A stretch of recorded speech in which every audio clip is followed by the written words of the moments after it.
On the day of the Human-Demon Peace Conference in the Demon Queen's castle, a small monster hides, crying, while the Demon Queen swims in her own blood, asking the man why they did it when she thought they were going to accept the peace treaty. The man asks her back if she really thinks that such a world could exist, a world where demons like her and humans would join hands. The Demon Queen, surprised to hear this, furiously releases her power, calling them cowards. Then, she jumps toward the man, swinging her hand backward to force an attack, but the man just smiles. Suddenly, the lady appears on the Demon Queen's back. She quickly looks back, but it's too late. The lady stabs her in the chest. The lady arrogantly asks her what she thinks and tells her that it took them a lot of effort to find a poison that could affect her, too. The Demon Queen coughs out blood from the poison, but the lady just tells her she can't believe that filthy creatures like her still dare to breathe. The Demon Queen grabs the lady's dress, making the lady angry, who continuously slashes her while calling her filthy. The little monster, witnessing everything, cries in pain. The man stops the lady and tells her that the Demon Queen is immortal, so physical pain doesn't have much effect on her. To seal her, they should make her taste real pain, a pain that would drive her soul to a corner. The man then tells his men that he supposes they must be pretty pent up after such a long journey, and that it is time to release the darkness inside them. The little monster, shocked to hear this, knows he has to save the Demon Queen. The Demon Queen raises her head and sees the little monster crying on the side. She then smiles, calls it an archive, and orders it to run away. Then, one of the men grabs the queen, and another man, smiling, pulls out his pocket knife, saying he guesses that the bitch queen is just another woman after all. The man tears the Demon Queen's clothes and pushes her down on the ground, shouting that she can't even move thanks to the poison, so they can do whatever they want with her. He quickly takes off her clothes, revealing her inner body. The man excitedly tells her that her body is immodest and that it used to be so risky just to get close to her, but now she is completely helpless after the poison. He then grabs her hair, telling her to get ready because they are going to violate her until she breaks. She cries in horror and shouts no, but the men just grab her and every part of her body, then they continuously assault her in every possible way. The archive sees this and remembers how the Demon Queen protected him, took care of him, and loved him unconditionally. The little monster jumps toward the lady to reach her belly, and when he touches the lady's stomach, he begins to cast something, making the lady shocked. After he is done casting, he lies down on the ground, exhausted. The lady, furious, cuts off his head while shouting at him to get out of her way. The Demon Queen, being assaulted, was shocked as she saw the archive's head roll around before stopping. She shouted in pain and stood up to reach the archive, but the man raised his sword and cut her hand off, forcing her to the ground, bleeding. The man tells everyone that it seems their blades finally work and they can now start sealing the Demon Queen. Despite her injury, the Demon Queen still reaches for the archive's head, pushing herself to grab him. The man teasingly asks if monsters like her feel sympathy for their kind too, remarking that the archive's death is what finally broke her. He expresses disbelief that the devil, who took countless human lives, could feel such emotions. The man tells her that she should curse her own immortality, as the future that awaits her now is to be sealed in purgatory. Raising his sword, he tells her to writhe with her pathetic body and live an eternity in pain before furiously stabbing her. Archive closes his eyes upon seeing his Demon Queen defeated. The man smiles and laughs heartily, reveling in his victory. The lady looks at the headless body of Archive, calling it filth, but then she feels something inside her stomach, leaving her confused. She sets it aside when the man announces the start of the sealing ceremony. After the Demon Queen is sealed and time passes, 2 of the 8 heroes, Liselot and Sword, are about to have a child, unaware that the baby inside her is absorbing something and changing into another species due to a blood parasite. This parasite, known for finding nests of different bird species, kicks out their eggs and replaces them with its own. For a demon, this means devouring the soul of a human baby in the womb and transferring its own soul into it, a process known as a forbidden secret technique. 6 years later, one of the 8 heroes, Liselot Alexiel, calls someone named Elixir to come with her. She smiles at the child, who then looks at her with shining, bright eyes and calls her mother, asking what it was. But he knew that it wasn't true because his name was Archive. Before they cut Archive's head off and killed him back then, he used the forbidden spell, Brood Parasitism, on one of the 8 heroes, switching places with Liselot's baby. At that time, Blood Parasitism was the only spell he could cast with the little mana he had left. To rescue his Demon Queen, he was reborn as a human, as the son of his mortal enemy, and as the son of the woman who humiliated his Demon Queen. For Archive, the Demon Queen was all that mattered in the world. He didn't have a father or a mother, nor did he even know what he was. After seeing that he was too weak as soon as he hatched from his egg, his kind abandoned him, and he had to get by scraping on the humans' leftovers. That is when he met her. The Demon Queen confronted the men and stared at them with her glaring eyes, causing them to panic and run away in fear. She asked Archive what was wrong with him, remarking that she had never seen such a weak demon before. She grabbed him to see his face, and when he tried to speak but couldn't, she realized he was mute and noted it as a problem. Patting his head, she offered to pick him up from the streets. Archive knew he was someone without a name and whose life was completely worthless, but the Demon Queen saved him without hesitation. Then, a moment later, he was reading on the sofa when she asked him if he liked reading books. He nodded yes, and she thought for a moment before clapping her hands and suggesting they name him Archive. He looked at her confusedly, and she explained that it was the word for where documents and books were stored, making it perfect for someone who loved books as much as he did. He shyly agreed, and she playfully declared that Archive was his name, to which he excitedly cheered. Months later, she asked him if he wondered why she brought him to the castle. She smiled and asked if she hadn't told him that she did it on a whim. He looked at her seriously, making her laugh awkwardly. She then explained that, as he could see, she didn't have a family and had been living alone in that castle since she was born. She thought of herself as something that emerged there as the embodiment of evil. Unlike other demons and humans, she had no family. She mentioned that her body might resemble a human's, but she couldn't give birth to children, nor could she create a family, no matter how hard she tried. So, she supposed that was the fate of being the Demon Queen. He walked closer to her and touched her hand, making her smile warmly at him. She hugged him and asked if he could be her family. But then, Lieselot asks him what is wrong. He smiles in response, saying it's nothing. Deep down, he knows the truth. The woman in front of him is Lieselot Alexiel, his human mother, and also the woman who humiliated his Demon Queen. He stares at Lieselot with fury, secretly swearing to himself that he will kill all of the 8 heroes, including this very woman before him. He knows that within the bodies of these heroes are buried crystals, parts of the Demon Queen that have been sealed away. He feels a deep sense of obligation to kill these heroes, believing it is the only way to rescue his beloved Demon Queen. Reaching into the basket, he picks out a large sandwich. As he does so, he contemplates the power he acquired after his rebirth. Lieselot, meanwhile, admonishes him, insisting that he should also eat his vegetables. In response, he uses his demon eyes on Lieselot, a unique weapon he possesses. She immediately apologizes and corrects herself, saying that what he really needs to eat is meat. He is aware that his power is still nascent, its effects notably weakened when in proximity to the 8 heroes. Yet, he observes that Lieselot is unusually susceptible to his demon eyes. He wonders if this vulnerability is because she is his mother, Lieselot Alexiel. After living 6 years as a human, Archive has come to understand a crucial aspect of human nature. Their vulnerability lies in their family. Lieselot's defenselessness is evident to him. He realizes he could easily end her life. He could achieve his goal with a simple command, ordering her to take her own life. However, there is Sword Alexiel, one of the 8 heroes and a natural-born warrior, who is also his father. Archive's mind drifts to a memory of Sword, where he openly expressed his disdain for anyone who would engage with a demon.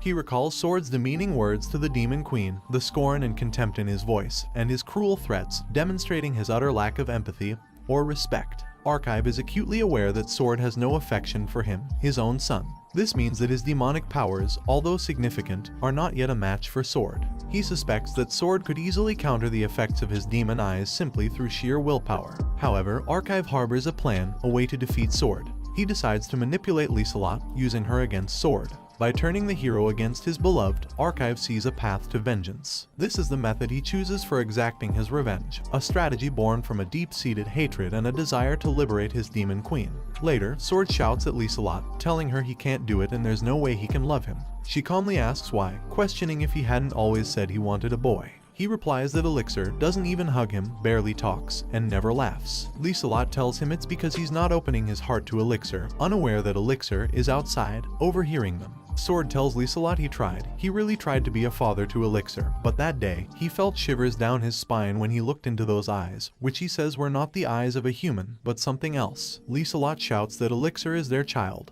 But Sword mumbles that neither Elixir's hair color nor his face looks anything like him, and that Elixir's eyes are like the eyes of a demon. Suddenly, Sword feels a strong aura behind him, causing him to peek back and see Lieselot glaring at him in anger. He immediately explains that he's not saying the kid is a demon, but she furiously asks if he's implying she cheated on him with a demon, unable to believe he could think something so stupid. Sword tries to stop Lieselot, but she runs away crying, coming out of the room and shouting that he is the real demon. She continues walking when Elixir, acting as if he just woke up, asks her what's wrong. She hugs him and apologizes, then tells him it's nothing and suggests they go to his room together. A moment later, they are both in his room when he asks if she and his father had a fight. Then, tearfully, he tells her it's all his fault. She sweetly assures him it's not true and that she's proud of him. But his father just doesn't understand him. He uses his demon eyes on her and asks what she desires. She looks at him in horror and replies that she just wants him and his father to live a happy life together. But his father is creeped out by him, and she thinks his father is seeing other women. He asks if she wants his father to love her, and she replies that she wants his father to love her both as family and as a woman. He tells her he'll grant her wish, and then she sees him approaching her, but in her eyes, he changes the sword. He enters her body, and a moment later, she is on the bed, moaning.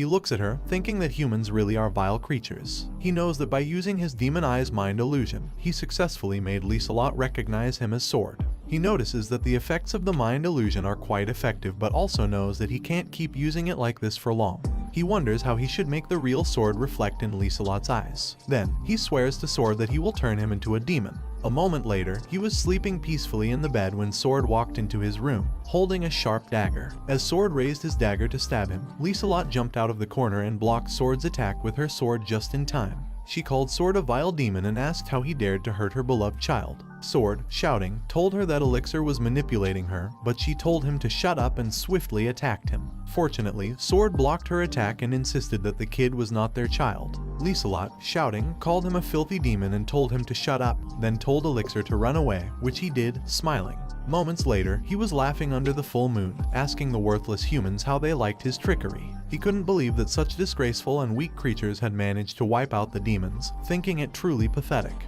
Raising his hands in the air, he asked the Demon Queen if she was watching him. Closing his eyes, he remembered that in his previous life, he had been completely powerless, but now he had completed a part of their revenge. He told the Demon Queen to keep watching and promised to take their revenge on the heroes who took her away. Suddenly, Sword, full of slashes, told him that he understood everything. Smiling, he asked Sword if he was the one who survived, commenting that he thought it would be the other way around. Sword, shouting, told him not to get cocky because he had just put Lieselot to sleep. Then, calling him a demon, Sword asked him what he had done to his son. Elixir replied that he had consumed him, claiming the hero's baby was delicious, which made Sword shout in anger and launch his axe toward Elixir's head. Elixir sweetly called Sword his father, asking if he was really going to kill him. Sword, shocked to hear this, stopped just in time before the axe hit Elixir's head. Sword then remembered someone asking him if he was sure it was alright to work and ignore his pregnant wife. He had replied that he needed to make money for the brat's arrival. The man had commented on his past as a skilled warrior working for the guild and questioned why he was working in a coal mine in such a miserable village. Sword had replied that it was because Lieselot wished for a normal life and, besides,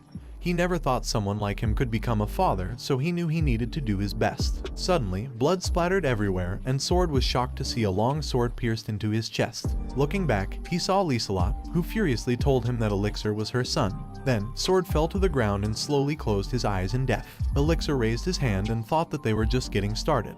Then he snaps his fingers, and Lieselot's soul returns to her body. Slowly snapping back to reality, she sees Sword dead, lying in his own blood. Shocked, she bends down, wondering what she was doing and why Sword was there, lifeless. He tells her that Sword was right. She, Lieselot Alexiel, the hero, was manipulated by his demon eyes and killed her own husband, mistaking him for a demon. She looks at her bloody hands and asks why. As she shouts and cries in despair, he coldly informs her that he is not her son. He is Archive, the vile demon she killed. Lieselot covers her ears, crying and shouting in pain. He teasingly asks her how it feels to be humiliated and to have her mind manipulated, mockingly calling her a mighty hero, the savior of the world, and urges her to tell him the answer. Lieselot grabs her blood-covered sword, and he thinks he knows what's coming. He realizes it's time to test and decides to see how strong the family bond really is for these humans. While pondering whether to control her with his demon eyes, Lieselot slashes her own neck, choosing to die. Surprised by her suicide, he walks closer to understand her actions. He tells her that she killed her husband and had her child devoured. Touching her face, he muses that her spirit couldn't endure it. Releasing her head, he teasingly calls her mother and tells her not to cry. But then, she reaches out, touching his face, telling him it's okay and calling him her lovely child. She reassures him that his mother is there, making him bite his lips. He knows that these humans are the ones who took their demon queen away, but he recalls asking Lieselot about a place, and she explains it's the grave of her family. Lieselot shares that her family was killed by demons, and she was the only survivor in that forest. If her father hadn't saved her, she would have been in that grave too. He looks at the tombstone and sees Lieselot apologizing to her mother for being late. Lieselot then tells her mother that she has something to share. Lifting him up, she tearfully tells her mother that their daughter now has a family too. She declares that all the fighting and revenge are over, and from now on, she will live her life for her husband and child.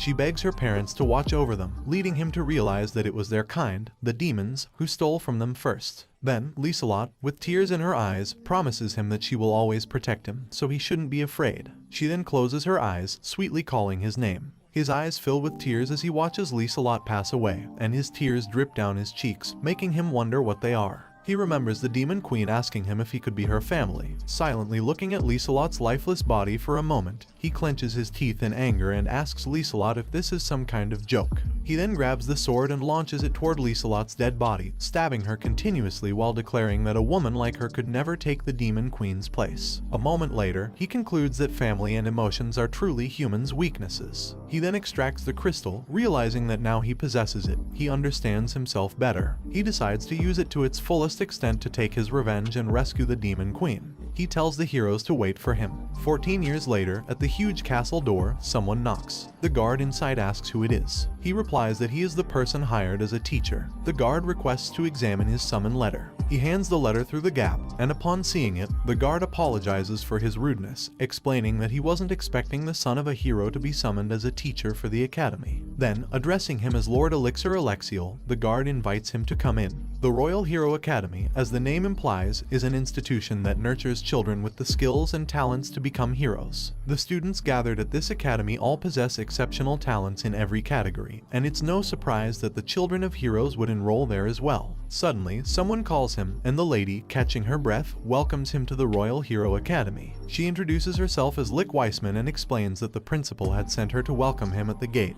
but she was late. He looks at her in silence, making her panic and apologize for being late, explaining that she was stopped by a student on her way. He tells her it's no problem and thanks her for the welcome. She shyly looks at his face and says she'll take responsibility to show him around the academy, making him awkwardly smile and thank her for her kind gesture. It took Elixir 14 years to finally establish himself in a teaching position there. After he killed Sword and Lieselot, he used his demon eyes to manipulate the villagers into getting rid of the bodies. The official story told to the public was that the hero's parents left their only son with an acquaintance, and then disappeared. After that, Elixir used his demon eyes to get adopted into a noble family, allowing him to live a life without discomfort. He also learned how to integrate into society during his high-class life. In summary, Elixir can say that his life as a human has been sailing smoothly so far. However, he never intended to immerse himself in the kind of tranquility that humans enjoy. Instead, he utilized his position and power as the son of a hero to join a guild that hunted the remnants of the demon army. Elixir knows that he needs to gain experience and show his skills to get closer to the heroes. In doing so, he never hesitates, even when it comes to killing other demons, believing that as long as it is for the sake of the Demon Queen, he will do anything necessary. Then, using his full blaze, he killed and burned many demons. However, one of the demons survived the flame and jumped toward him to attack. Fortunately, he used his demon eye power in time, making the demon stop right in front of him. The demon, recognizing the power, couldn't believe it was the demon eye. He pulled his sword out of his inventory, gripped it tightly, and walked closer to the immobilized demon. Then, he cut the demon in half. The demon, recognizing him as a fellow demon, asked why. The demon's body then collapsed into pieces, and he watched as other demons and humans burned to death around him. Throughout his training and experiences, Elixir realized one thing: his power wasn't enough. He knew that the 8 heroes were capable of destroying strongholds with a single attack, and their attacks were as fast and fierce as lightning, even capable of making the stars fall. Realizing how far he still had to go, he decided to change his plan. He already had his lineage and accomplishments, so the only things he needed were to climb up the ladder in that world, and he knew it was only a matter of time until the regular army would contact him.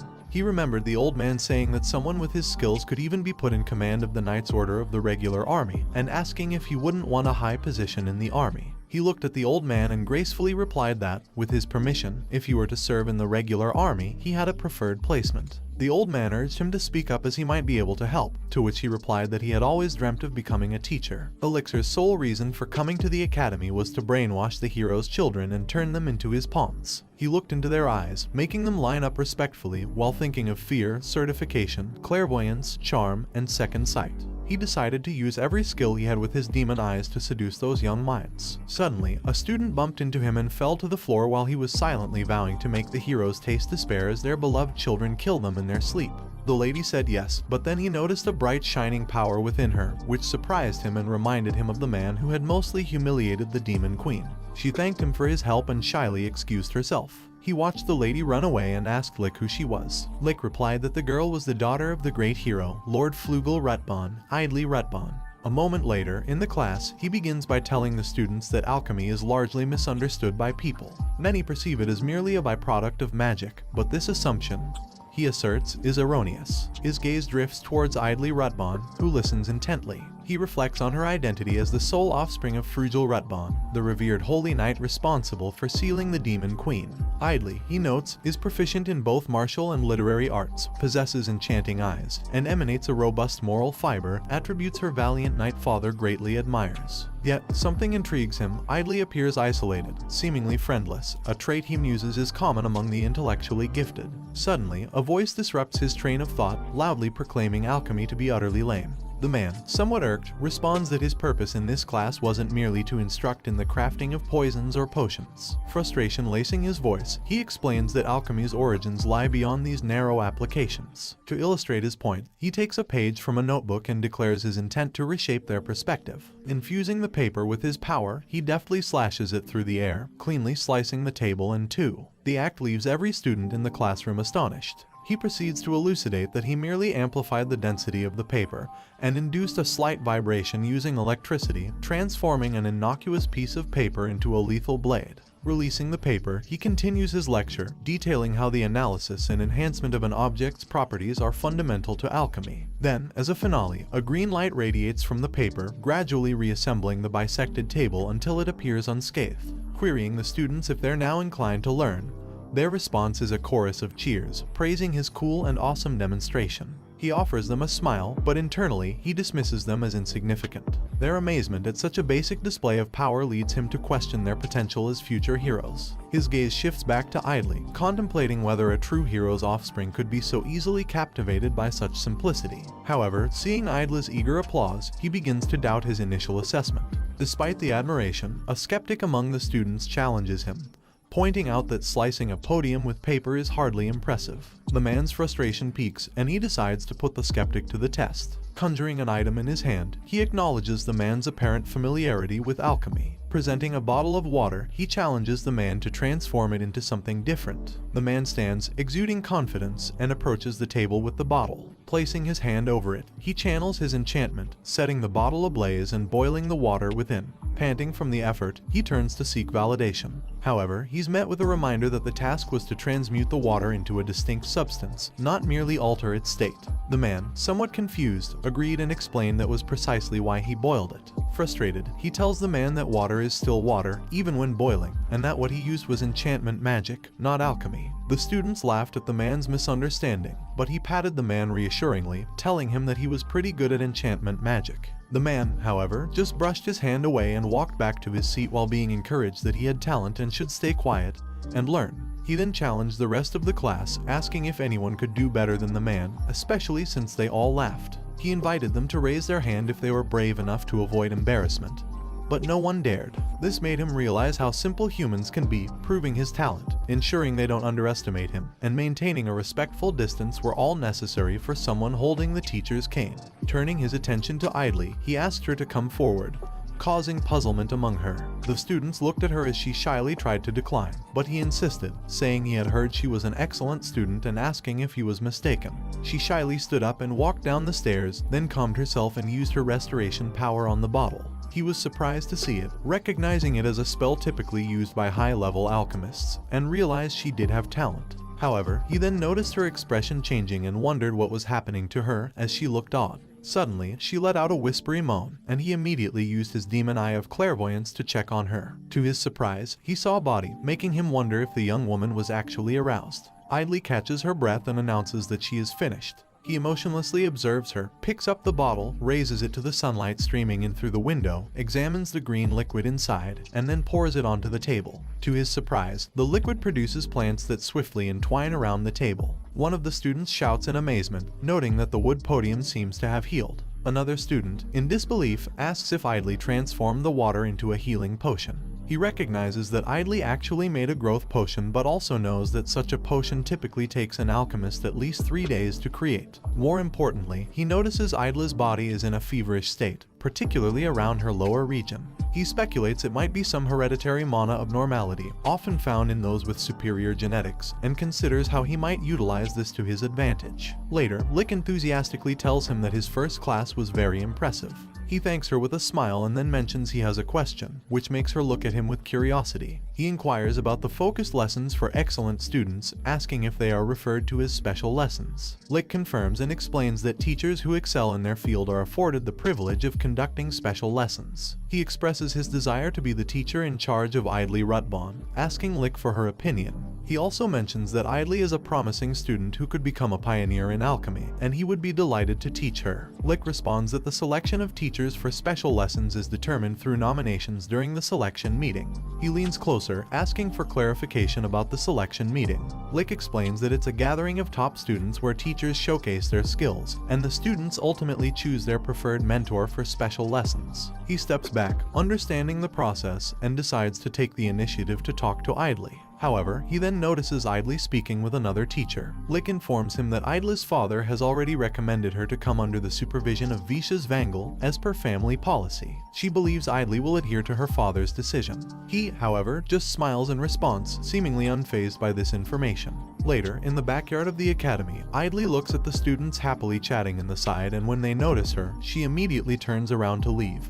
But suddenly, someone asks her if her condition is the reason she likes being alone. She looked back in shock and saw Elixir reading peacefully on the bench. She was surprised to hear it from her teacher, but he just seriously asked her if they should chat a little while eating.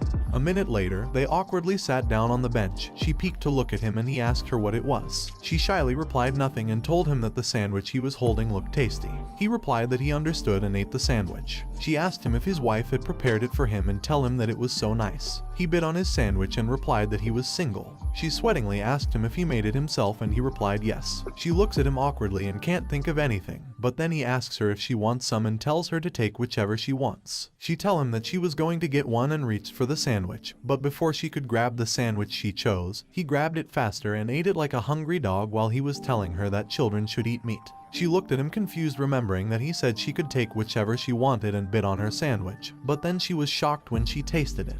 Then she tell him that it was really delicious, but then he asked her if her arousal settled down now, making her shocked. He tells her that he was surprised and asks her who knew a student would go into heat right in front of everyone. She pulled her skirt down and shyly asked him how he knew what happened. He responded that he was a teacher, so he knew where to look, but he was afraid she'd start pleasing herself in class. She shyly closed her eyes and couldn't look at him in shyness. He tells her that she possesses great mana, but she gets sexually excited when using magic, which is some sort of mana abnormality condition, and as far as he knows, it was impossible to cure it, which means there is no hope for her in the future. She looks at him in panic and begs him not to tell anyone about it.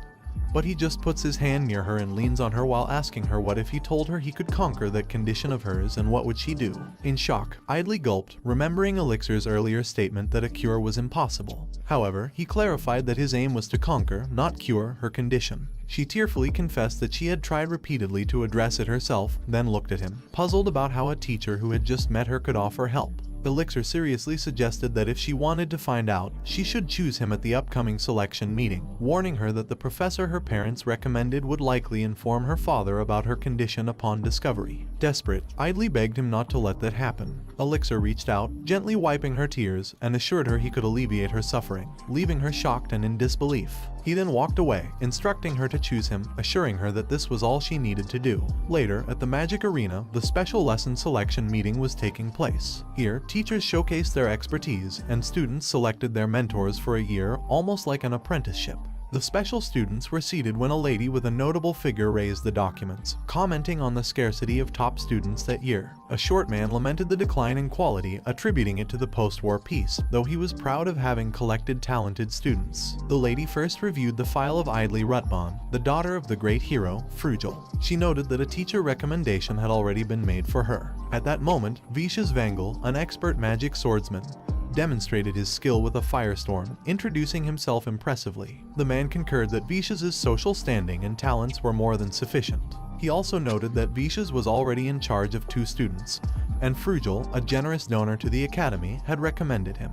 The lady then inquired about the black-haired man, Elixir. Elixir, holding a potion bottle, executed a theatrical throw into the air, showcasing his alchemical prowess. The man informed her that Elixir was a recent addition to the staff, an alchemy professor, and the son of retired heroes. She acknowledged Elixir's impressive lineage and record, though she remarked on alchemy being considered a plain subject for a daughter of heroes. The man agreed, opining that alchemy was not a field befitting a hero's daughter, and suggested that Vicious, with his more suitable background, should be in charge of the Rutbon girl. As he walked away, someone remarked that the whole affair was a waste of time by the academy. Confused, he turned to see Vicious, who commented that they could have simply had the students write a list of their top 3 teacher choices instead of this elaborate display. Vicious mused that it might be tradition, but to him it seemed like a fixed game, and he inquired if Elixir shared this sentiment. Elixir, however, was focused on the stage, watching idly, and responded that Vicious was completely right. Lick then prompted Idly to announce her chosen teacher. Sweating and deep in thought, Idly finally stated her decision. Elixir watched her, and as their eyes met, she timidly announced that she had chosen Elixir Alexial. Vicious, taken aback, protested that it was impossible.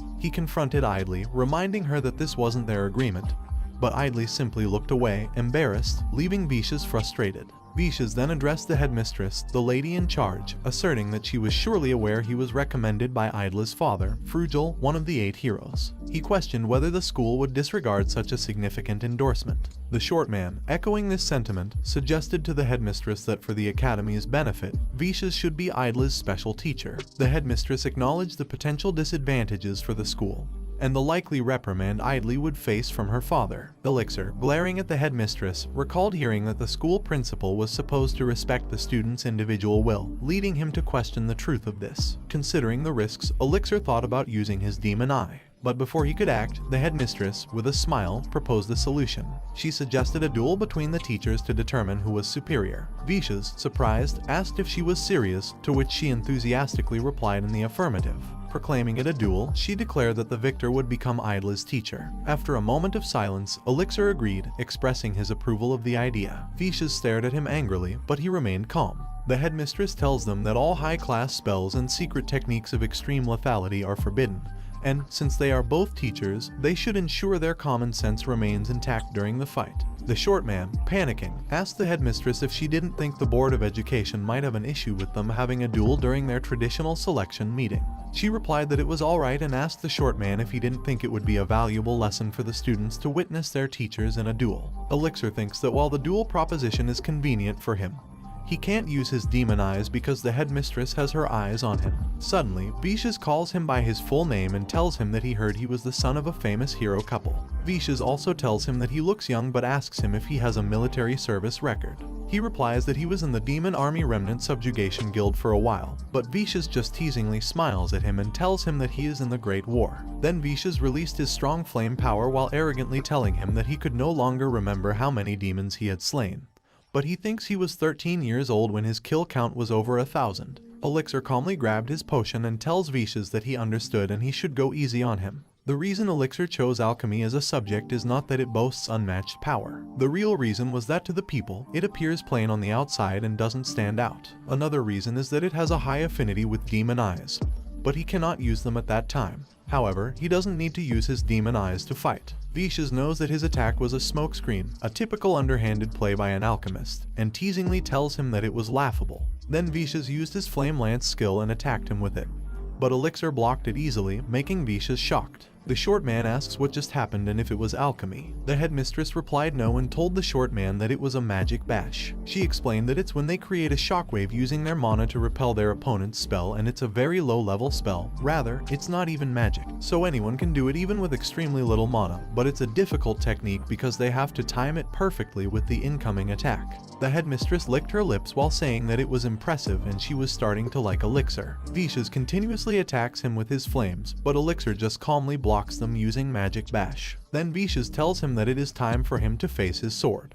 Vicious attacks him with his sword, but Elixir blocks Vicious's attack using his staff, making Vicious unable to believe it and asks him how he blocks his attack. Vicious tried all his force to push his sword toward him, but Elixir just calmly replied that, as he knew, his father was a warrior. Vicious jumped away to gain distance from him, then activated a circle of spells to use his wide area spell. However, his circle slowly faded away, leaving him shocked and panicky, asking what was going on and why his flames were disappearing. Elixir put his staff down while replying to Visha's that flame magic is indeed very lethal and could be considered the perfect attribute for fighting multiple foes. However, flames are just flames, even when empowered by mana, and it's the attribute that is most easily affected by its surroundings. Visha's exhaustively glared at him and caught his breath. Elixir told Visha's not to move around too much because he'd faint from lack of oxygen. Visha's shouted that he couldn't believe it, but Elixir calmly explained to Visha's that air is necessary for maintaining a flame, and the fine powder inside that small bottle he threw at the start absorbs all the air around it when exposed to sufficient heat. Then he showed his bottle and admitted that he did increase its effectiveness with his mana, but in the end, it was just baking soda. Visha's let go of his sword and asked him if he was saying that he heated up the baking soda with his spell and ruined his own attack, to which Elixir proudly replied yes and asked Visha's if he'd like to continue now. Visha's put his hands on the floor and, shouting, called him a damn amateur, telling him not to mess with him. Then Visha's released a huge magic circle beneath him, which cracked the floor. Elixir positioned himself, knowing it was a grand magic circle of the fire attribute, and wondered if Visha's was going to use high-class magic. Visha's eyes began to release flames and activated his volcano skill, which melted the floor and released a strong heat around them. Elixir noticed that instead of using flame, Visha's used instant high temperature to create molten bedrock, which he thought was impressive. However, as Visha's heat spread everywhere, Elixir noticed the lava splashing in various directions. He immediately activated his 1,000 Raya eyes and ran towards Idly, breaking the floor in the process. He drew his sword, knowing that demon eyes allow him to determine and predict the movement of any object, regardless of the object or the spell used on it. It also increases the physical stats of his body, but he can only use it for a short time as it puts a great strain on him. Then he swiftly jumped away, blocking the incoming lava on his way, and reached Idly while thinking it was his trump card in a duel. A huge explosion appeared on the stage, and when Idly slowly opened her eyes, she saw Elixir in the smoke, asking her if she was okay and pointing his sword towards Visha's to protect her. Then, he furiously tells Visha's that he would ask him again and asked if he would like to continue. The next day, he was peacefully drinking tea in his room when he realized that it had been a mistake to use his demon eyes in front of the top brass, especially since his plan was to win in a straightforward manner. Then, he poured his tea out the window. The 1,000 Raya eyes is a demon eye that humans can also use. Additionally, humans can use clairvoyance, so even if it draws some attention, they can still use those abilities in public. Petrification, charm, and fear are unique to demons, and Elixir knows that he can't be imprudent and use them in public like before. Also, there are other abilities, but they are outside the norm and strictly forbidden to use. He realizes that, in any case, it was a failure to allow the headmistress to see his demon eyes, hoping that he didn't draw the headmistress's interest. He sat down, knowing that he had to be very careful from that day on. Suddenly, someone knocked on his door and he told them to come in. Idly entered, excusing herself to him. He told her that he was glad she came and that she should take a seat. But she shyly bowed and thanked him profusely for saving her the day before. He told her that she didn't need to thank him because he was just doing his job. Still, she shyly said that it was her fault that he got into trouble and apologized to him again. He sighed and walked toward her while telling her never to apologize when she had done nothing wrong. Then, he called her an idiot and patted her head, but she still apologized, making him remind her that he had just told her not to apologize. He was just glad that she was safe, which made her face turn into a tomato with shyness. Then, he told her to sit down. A moment later, after he reviewed her documents, he told her that most of her scores were above average, which is an excellent record. Then, he let go of her documents and asked her how long she had had that disposition of hers to get sexually excited. She became dizzy with shyness upon hearing his question and couldn't answer properly. He frustratingly told her that he already knew about it, so she shouldn't annoy him by panicking every time. She replied that it started when she was 8 years old. He asked her who else knew about it, and she replied that nobody knew because she couldn't tell anyone about something like that. He told her that she must have used magic many times by now and asked her how she had been managing it. She clutched her skirt tightly, shy, and didn't answer immediately, but he told her that he was earnestly listening and ordered her to answer. She replied that she just bore with it and waited for a break or for the class to end. Then she went to the toilet, and before she could finish her answer, she bit her lips and continued, saying that she handled it there. Also, when it gets too much and she knows nobody's looking, she does it under the desk. The tears in her eyes dropped onto her hand, and she told him that she didn't want it anymore, that she was so fed up with it. She also told him that, because of that disposition, she couldn't even make any friends. The boys looked at her with such weird eyes, and whenever she used magic, she ended up almost losing herself, so she couldn't bear it anymore. He wiped her tears and told her that it was enough and she shouldn't cry. Then he walked toward his cabinet while telling her not to worry, and since she had chosen him, he'd teach her how to conquer it, as he grabbed something from his cabinet. She asked him how, and he showed her a mana crystal ball. He explained that, as its name suggests, it absorbs and stores mana and is a magic item mostly used to practice their mana emissions. He also explained that an average amount of mana would not break it. Then he told her that he wanted her to release her mana into it until the thing breaks. She disagreed, telling him that if she did something like that, she'd lose herself. But he told her to do as she liked because the decision was hers, and explained that the reason he spoke to her first was simply that her rare disposition drew his interest as a specimen. Then he used his demon eyes on her, telling her that he would gain a specimen, and she would get to conquer her disposition, which he called a win-win. Then he asked her if she was going to do it or not, and she replied that she would. Then she put her hands on the mana crystal ball and tried to release all her mana into it to break it. He told her that he had never seen such a volume of mana released and that she truly was a hero's daughter. He looked at the magic ball and noticed that the mana's color attribute was pure white. He knew that it's a type of mana that can be used for all kinds of magic, but remembered that they say there is a high possibility of its transforming into a different attribute after the experience of puberty. In other words, Idly could end up being able to use not only fire or water attributes but also dark attributes, and he knew that if he cultivated Idly carefully and used her along with his demon eyes, he could even kill Frugil. Suddenly, Idly felt happy once again, and since we can't use bad words, from now we will call it happiness. She then slowly touched her happiness. Then she shouted, telling him that she couldn't anymore and she had to stop. He grabbed her hand, telling her that it was enough. Then, looking at her, he raised his hand and told her that he was going to give her the next instruction without ever making herself happy, so she should endure it for 3 days. Then he asked her if she could do it, leaving her stunned and shocked. Then, she asked him if he really meant 3 days and if it was starting now. Panicking, she told him there was no way she could do it because it was already so hard for her as it was. However, he just told her that if she didn't do what he told her to do, she could forget about everything he had told her and not to think she could comfort herself by hiding either. He also told her that his eyes could not be fooled and ordered her to return to her classroom for now, and they would repeat the same thing tomorrow around the same hour. She followed his instructions and came out of the room. He figured out that it was no wonder that Idly hadn't realized it. But her disposition was not a weakness because it was a factor that could raise her potential if handled well. He knows there is a simpler way for Idly to conquer it. But he does not tell Idly about that method because he wants to make her dependent on him. Idly sadly looked down and started to walk away from his office. Then, in the past days, Idly had been restless, trying her best not to make herself happy. But one day, she rushed out of her classroom and, when she was sure she was alone, she lifted her skirt to do something magical. Then she remembered Elixir telling her that if she doesn't do what he told her to do, she can forget about everything he told her. Crying, she stops herself from making herself happy and bends down on the floor, repeating to herself that she doesn't want to be like this. After 3 days, the teacher called Idly to go to the front and solve the problem. But when she was about to stand up, she slowly tumbled and collapsed on the ground, making the teacher call her name in panic and worry. Then she remembered that when she was young, she tried to show her father her potion. Flugel patted her head and praised her for doing a great job. A moment later, she slowly opened her eyes and saw someone, making her think that it was her father. But when she completely opened her crying eyes, she saw Elixir telling her that she was finally awake and he was just making sure she hadn't hurt her head. Then he told her not to move. She looked at him and tried to say something, but before she could speak, he praised her for doing a great job over the past 3 days, making her cover her face with a blanket in shyness. He put some water in the cup while telling her that she could move now and they would repeat the same process tomorrow, gradually increasing her endurance. She asked him sadly if her condition would be healed if she continued. He gave her the water, replying that it would not be healed, but she would certainly get used to it as they gradually increased the intervals. He promised that one day she would be able to live a normal life. Then he asked her if she was sure she wanted to continue, cautioning that it would be very difficult. She nodded in agreement. He stood up and assured her that it was okay now, causing her to look at him in confusion. He told her that he would make sure nobody came in.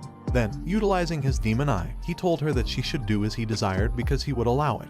After that, he left the room. Once he was gone, she immediately made herself happy, and when she hit the pinnacle of her happiness, she exclaimed that it felt so good. Meanwhile, outside the clinic, he checked the time, aware that he had used a less powerful version of his demon eye's charm to simply release her from her self-restraint and sense of shame temporarily. This was because he couldn't deeply imprint a suggestion into her mind by forcefully controlling her will. As for the suggestion elixir imprinting idly within her, it created a sense of dependence, making her believe she couldn't be truly happy unless he was with her. He decided to let her drown in happiness, she being the daughter of the hero. A few days later, Idly was in her classroom realizing that she had endured it for 5 days, and she felt her body so hot that she wanted to make herself happy right now, but she thought it was strange that she could actually endure it. Then she shyly thought that it was pretty crazy that she did it in the school clinic last time. but she knew that it felt so good, making her wonder if Elixir would let her do it today. Later, she begged him, and when he allowed her, she rushedly make herself happy. Days of doing it over and over again, idly unshyly called him and begged him for his hand. Then asked him if he can let her use his hand. He gave his hand to her, while she was telling him that she loved his hand and begged him for more, making him know that idly, the daughter of the hero was around his hand as he planned. Then he tells Frugal to listen to him because his daughter is now his. Well guys, that's the end of the video. If you like this video, comment part 2 in the comments section. Also subscribe to the channel, hit the bell and like the video. Thank you for watching and see you next time again.